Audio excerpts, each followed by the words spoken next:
Hello and welcome to News Round, a recap of stories that made headlines during the week. I'm Ayotunde Balogun. The headlines. INEC puts number of eligible voters in the 2023 general elections at 93.4 million.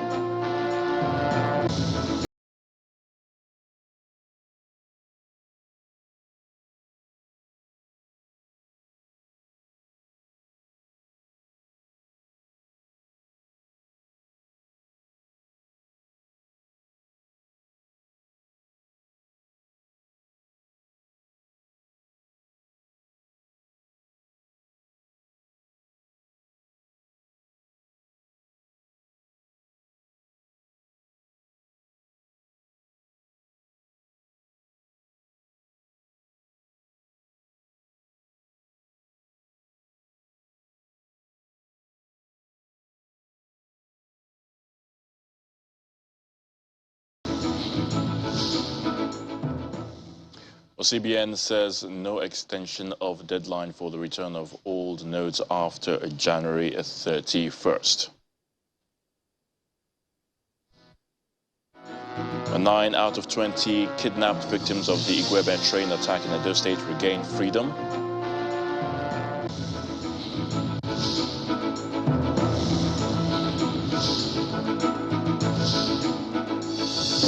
Plus, another set of classified documents found in U.S. President Joe Biden's possession.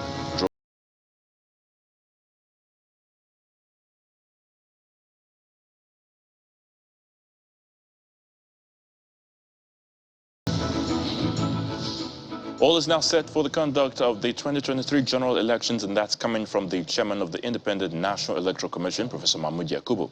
According to him, 93.4 million voters are eligible to take part in the election, and the Commission is not contemplating any adjustment to the election timetable.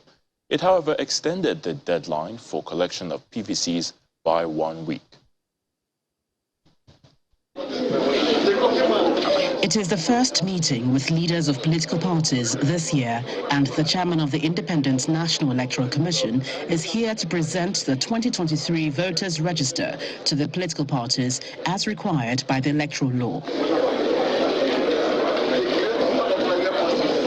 The INEC chairman informs the political parties that the Commission has successfully implemented 11 out of the 14 activities scheduled ahead of the elections next month. The electoral umpire also reiterates its commitment to conduct the 2023 general elections as scheduled.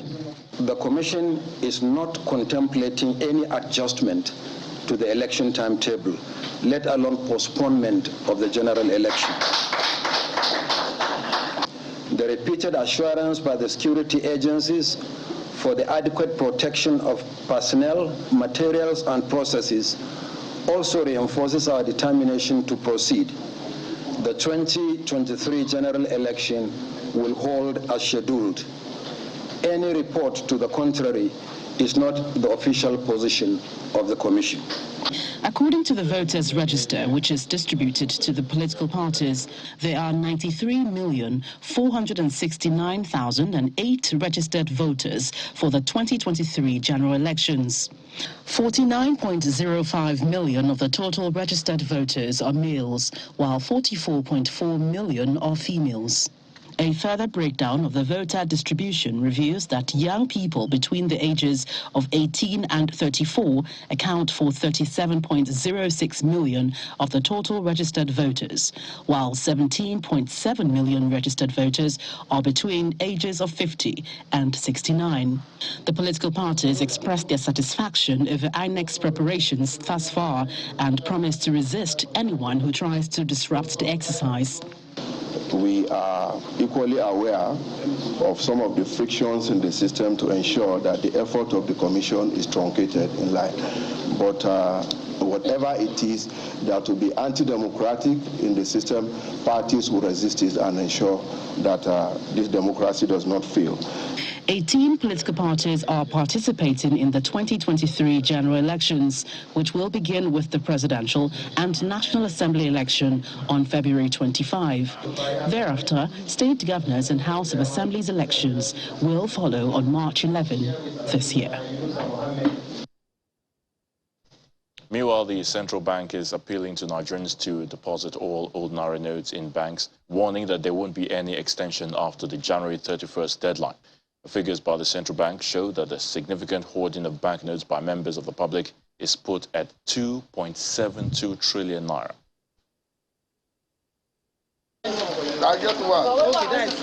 The premises of Wuse Market in the nation's capital comes alive as the central bank takes its campaign on the need for Nigerians to embrace the new Nigerian notes and the phasing out of the old ones by January 31.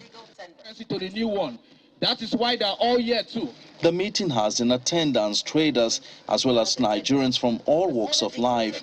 They are admonished to stick to the deadline outlined by the bank while displaying how to identify fake notes. The current series being withdrawn from circulation will cease to be legal tender after January 31st, 2023. The new design and current series are to circulate side by side until January 31st, 2023, when the current series ceases to be legal tender. We advise members of the public to ensure that they deposit cash holdings in these denominations at their commercial banks. If you have the old currency, please take them to the commercial banks and they will be acceptable or be accepted. Some of the concerns raised by the traders as well as other Nigerians focus on the availability of the new notes. The central bank is however quick to add that there is no cause for alarm as the new notes will be in full circulation soonest. As of now, even if you go to banks that are still using old currency, then if you go to ATM, still they are loading old currencies. In other parts of the country, the calls for the extension of the January 31 deadline for the deposits of old notes continue. Some of the automated teller machines in Damaturu, the Yobe state capital, are dispensing a mix of the old notes and the new ones. This is the basis for the call for an extension of the deadline. CBN bring the money more and give to the bank. We are the customers. We are coming from rural area. We have people that they never see the new printed money since now. That I tell you. Even yesterday I visited my local site like Kabaru Sasawa. They will ask me why is the new Naira note. They will never see it since now. In Jos, the Plateau State capital, it is a mixed feelings among respondents patronizing the automated teller machines. While some were dispensing the new notes, some still had the old notes. Yesterday was the first time I touched the new Naira notes, and I'm surprised I'm withdrawing my own that is new. So it actually feels nice. Friday, January 13 is the last day given to banks to dispense old notes by the Central Bank of Nigeria. The Apex Bank is optimistic that the banks have the capacity to deliver on this deadline.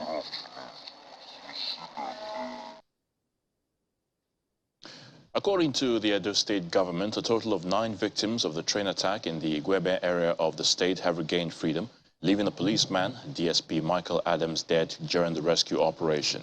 On January the 7th, about 31 people were reportedly kidnapped, but the State Commissioner for Communications and Orientation, Chris Neikare, said intelligence reports showed that 20 persons were abducted. A section of Igueben town in Igueben local government area of Edo State, 2 days after a kidnap incident at the railway station in the area. It's a market day that sees residents and traders tending to their business. A couple of them touch on the incident. I was not there, but they said they kidnapped people in train. But I don't know really what happened, but I didn't know the people. It's then now, I've not been able to do anything. Even today is our market day. There's no passenger. So I feed there. So they should try and help us get those people out of the bush. At the train station, security operatives from different agencies maintain their position around the facility, including the tracks. A train appears bearing staff of the Railway Corporation from the station in Agbo, a nearby town in Delta State. There's another set of arrivals shortly after. The The Minister of State for Transportation leads this team, which receives a quick briefing from various officials on the ground.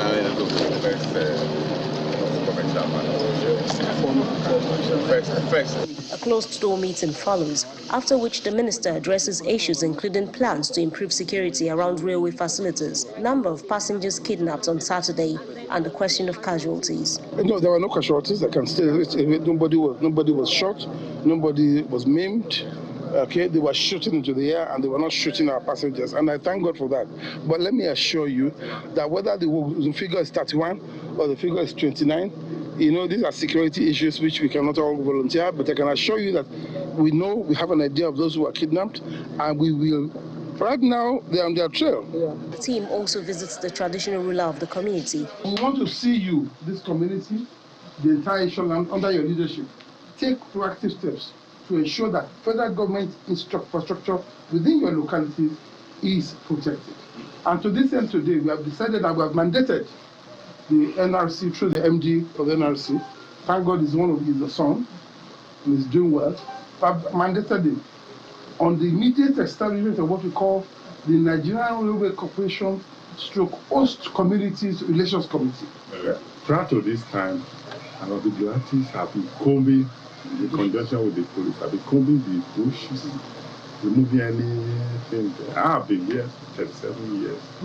And I know when the race started here today, we've not had any incidents like that. So it's surprising to us. Claims that the station had been shut down were also dispelled. I don't think it's good to shut down the operation. It will not go. It's not good for the Nigerian spirit. So we never give up. I don't think we will give up. While they are planning, we'll also be planning to ensure that we don't have such a situation again. And I believe it's a learning process. I pray we don't lose people while learning or climbing the rope.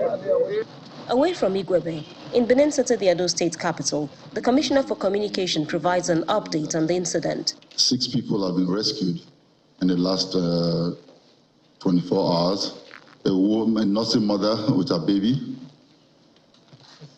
one girl about 6 years old, and siblings, a boy and a girl between the age of 2 and 5. Mr. Naikai also appealed to residents to come up with useful information that could assist the security agencies in their rescue operation. Jessica Lubuse, Channels Television News. When we come back on the news round, Nigeria and Spain are set to partner to address the issues of security. Join us again.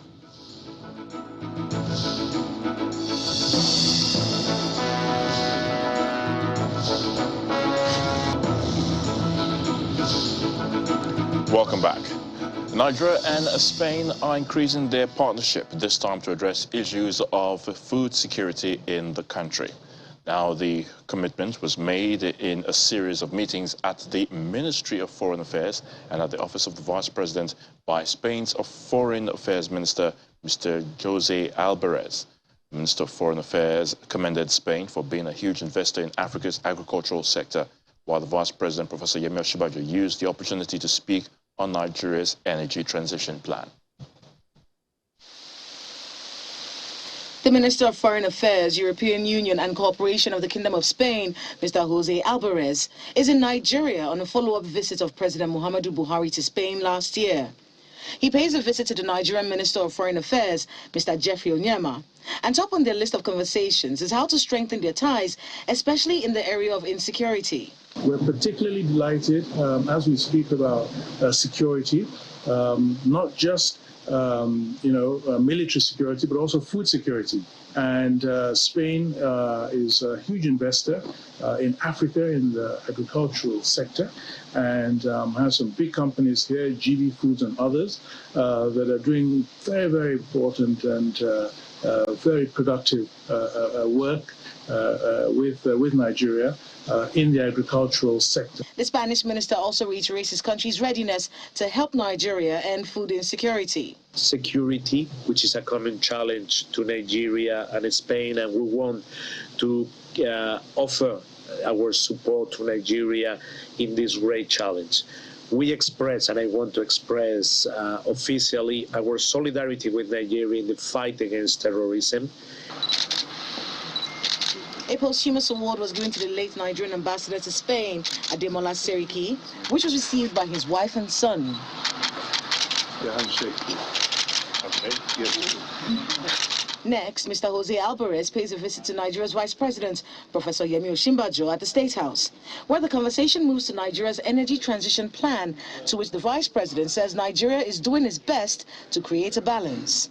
We want to make sure that the transition from fossil fuels and other pollutants is as smooth as possible and as much as possible in the interest of the development of our people. Because, so we are faced with a situation where our people also need to have energy. We have gas, and in the transition, we want to ensure that gas is that preferred transition fuel, not just for industry, but also for clean cooking. This partnership between both countries in critical areas such as the war on terrorism, food security, and energy transition in line with global best practices is expected to yield positive outcomes for all Nigerians. President Muhammadu Buhari on Friday played host to two state governors. Governor Ademola Adeleke of Osun State came calling first, and he had kind words for the president for signing the Electoral Act, which he says paved the way for his victory as governor. While Governor Yahaya Bello of Kogi State was also at the villa to thank the president for his recent visit to his state. Governor Ademola Adeleke of Osun State arrives the presidential villa for the first time in his capacity as governor. President Muhammadu Buhari formally receives Governor Adeleke, who was elected under the People's Democratic Party last year. The president promised to consider requests for tax credits and other federal facilities put forward by the governor. In a media chat, the governor hails the president for the electoral law. Since my election, I feel like I should come and say hello to Mr. President and thank him for signing that electoral act, because I benefited from it. That paved way for free and fair election. And all the international community, they are applauding Nigeria, that Nigeria is set for democracy. So that is why I'm here today, to see him and I'm thanking him and I'm wishing him well. Separately, Governor Yahaya Bello of Kogi State is also received in audience by President Buhari.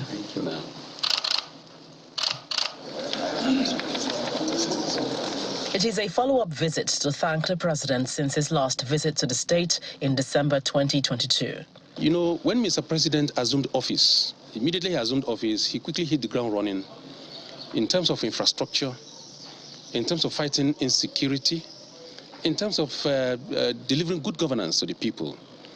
By the special grace of God, when I came on board, I have no any other thing to do than to emulate him. And this administration, or his administration by the special grace of God, is going to be more run by the younger generation. And you know surely that the younger generation constituted the quantum number of voters in this coming election. We're more enlightened, we know exactly. And we know that Bola Ahmed Tinubu knows the road. Governor Bello aligns his support and beliefs with that of the president for the party's presidential candidate, Bola Tinubu. From the presidential villa, Gloria Umezuke, Channels Television News. And the National Pension Commission, that's the National Pension Commission, PENCOM, is assuring the federal government pensioners who are on the contributory pension scheme that they will certainly get a raise in their monthly pension beginning from February of this year. The increment, according to the commissioner in charge of administration, Mr. Farouk Aminu, is as a result of some adjustments made along with the increase in workers' salaries from 2007 till date, as well as interests paid on pensioners' savings owing to the recent pension enhancement. Officials of the National Pension Commission, PENCOM, are meeting with some federal government retirees at the PENCOM headquarters in Abuja. What's the difference between retired and contributing pension? The pensioners are here to seek clarification on the enhanced pension system introduced by the Commission and how this will affect pensioners who are on the contributory pension scheme. A lot of the comparisons that people are doing between the old scheme and the new scheme is because, you see, they have been given these increases right from 2007 to date, and you have not been given. Do you see? So if we are able now to get the money, as I said, from the government, and we give you, you will see what is going to happen. And the most important thing, when you have this money and it's in your account, you own it. Pensioners who retired before 2007, when pension reforms came into effect, currently managed by the Pension Transitional Arrangement Directorate, PTAD, have enjoyed several consequential adjustments to their monthly pensions, contrary to pensioners who are under the contributory pension scheme managed by PENCOM. However, PENCOM is assuring pensioners who are under the contributory scheme that they will get an increase in their monthly pension because of the enhanced pension system, which will take effect from next month. People under contributory pension scheme will be having two different increases in pension. Increase number one is what we are doing, and because this money is in your account, it's your money, you earned it, so we are doing this increase after every 3 years, and that's what we have done. And by February we will implement, and people who are eligible will see increases by February in their pension. The federal government cleared over 100 billion naira pension backlog in 2021 and paid over 7 billion naira to 3,832 next of kins of deceased pensioners under the contributory scheme. These improvements in the country's pension administration is giving some of its pensioners a renewed hope. I'm very, very happy. I appreciate the way how he explained it verbally for us. So this is an amelioration for the government. Thank you very much. As these pensioners leave the premises of the National Pension Commission, they're hoping that government will live up to its promises to increase their monthly take-home. And U.S. President Joe Biden's aides have found a fresh batch of classified government records at the second location in a growing political embarrassment for the White House. The first cache was found at a private office in Washington, D.C. that Mr. Biden used after his vice presidency. The matter is under review by the U.S. Department of Justice. Former President Donald Trump is facing a criminal investigation for allegedly mishandling classified files. It was not yet clear on Wednesday when or where the additional tranche of files was found by Biden aides. The original batch of about 10 documents was discovered in November at the Penn Biden Center, a think tank near the White House, but only came to light this week. Those papers reportedly include U.S. intelligence memos and briefing materials related to Ukraine, Iran, and the United Kingdom. They relate to his time as vice president under President Barack Obama, but it is unclear why they turned up in a private office he started using after that. 2 days after a White House lawyer revealed that people know I take classified documents and classified materials seriously. I also said we're cooperating fully and completely with the Justice Department's review. As part of that process, my lawyers reviewed other places where documents from my time as vice president were stored, and they finished the review last night. They discovered a small number of documents of classified markings in storage areas and file cabinets in my home and my personal library. This was done in the case of the Biden Penn. This was done in the case of the Biden Penn Center. The Department of Justice was immediately, as was done, the Department of Justice was immediately notified, and the lawyers arranged for the Department of Justice to take possession of the document. So we're going to see all this unfold. I'm confident. Thank you very much. Thank you.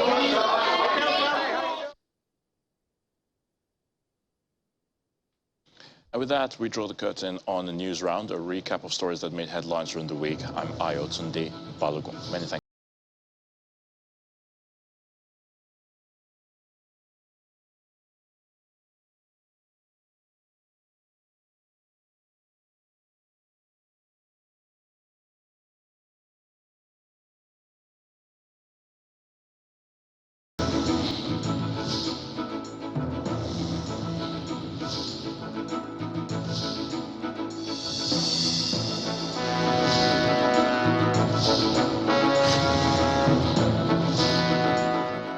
Hello and welcome to News Round, a recap of stories that made headlines during the week. I'm Ayotunde Balogun. The headlines. INEC puts number of eligible voters in the 2023 general elections at 93.4 million.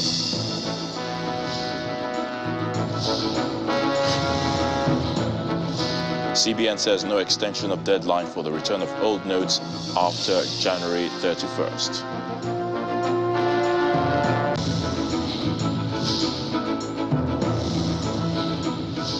Nine out of 20 kidnapped victims of the Igueben train attack in Edo State regained freedom.